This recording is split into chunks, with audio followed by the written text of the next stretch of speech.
I've been invited to speak at a conference in Sweden about innovative ways to drive adoption.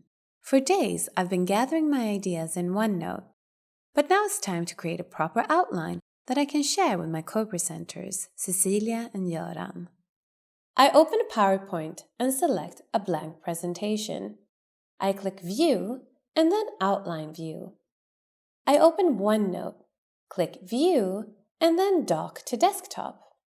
Now I can start organizing my thoughts into a presentation outline by copying my text into PowerPoint.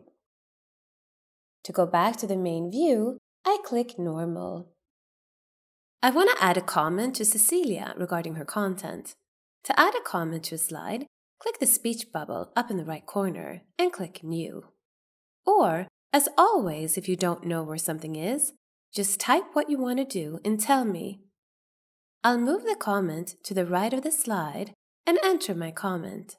Press Enter and close the comments pane. Now, I'll share it with my co-presenters. To share the presentation, click Share. I'll select to save it to my business OneDrive folder. Give it a name and click OK.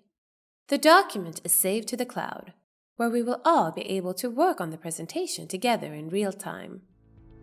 Later in the afternoon, we have an online